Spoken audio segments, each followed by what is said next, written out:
এমন একটি দুর্ঘটনা আজকে থেকে কয়েকদিন আগে ঘটেছে, যে দুর্ঘটনা নিয়ে আমরা শোক প্রকাশ করছি।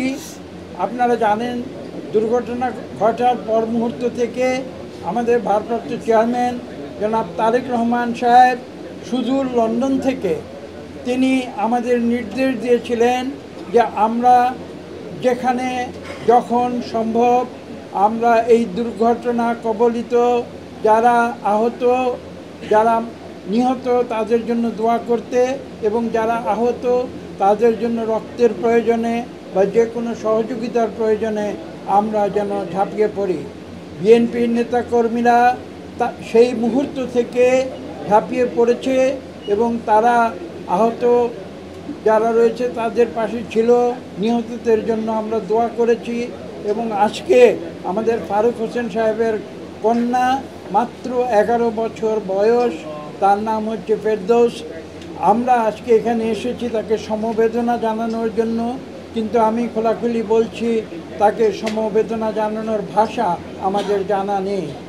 কেননা একটি ফুল, যে ফুলটি ফোটার আগেই ঝরে পড়ল, তার জন্য কারা দায়ী, কী দায়ী, দুর্ঘটনা কেন হলো, দুর্ঘটনার পেছনে কোনো গাফিলতি ছিল কিনা, এই প্রশ্নগুলো আজকে বাংলাদেশের 18 কোটি মানুষ করছে। আমরা সেই দ্বন্দ্বে আমরা যেতে চাই না।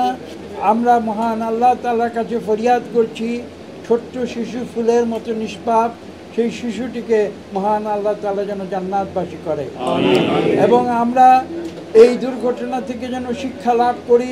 ভবিষ্যতে আমরা যেন এই ধরনের দুর্ঘটনা বাংলাদেশে আর কখনো না ঘটে, সে ব্যাপারে আমরা সতর্ক থাকি, সচেতন থাকি।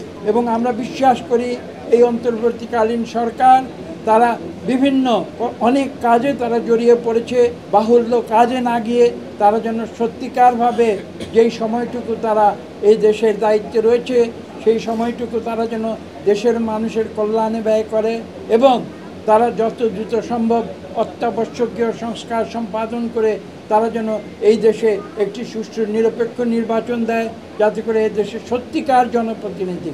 আপনারা দেখেছেন বিগত 3টি নির্বাচনে জনগণের ভুয়া প্রতিনিধিরা এই দেশ পরিচালনা করেছে, একটি স্বৈরাচারী শাসন কায়েম করেছে। আমরা চাই যে এই অন্তর্বর্তীকালীন স্বল্পতম সময়ে সত্যিকারভাবে যারা জনগণের নির্বাচিত প্রতিনিধি একটি সুষ্ঠু নিরপেক্ষ নির্বাচনের মাধ্যমে সেটা নির্ধারিত করে তারা এই দেশের পরিচালনার দায়িত্ব জনগণের হাতে ছেড়ে দেবে, এই প্রত্যাশা আমরা ব্যক্ত করছি। এবং আপনারা জানেন যে যখন একটি সরকার জনগণের সত্যিকারের প্রতিনিধি দ্বারা গঠিত হয় তখনই কিন্তু তারা জনগণের কাছে জবাবদিহি করতে বাধ্য থাকে।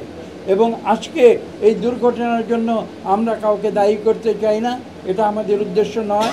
কিন্তু আমাদের প্রশ্ন হচ্ছে এই যে জনগণের সত্যিকার প্রতিনিধিরা যখন সরকারে আসবে তারা যেন দায়িত্বের সঙ্গে দায়িত্ব এই দেশ পরিচালনা করবে, এবং সেই পন্থা যাতে যত শীঘ্র উন্মুক্ত হয় আমরা সেই প্রত্যাশা করি।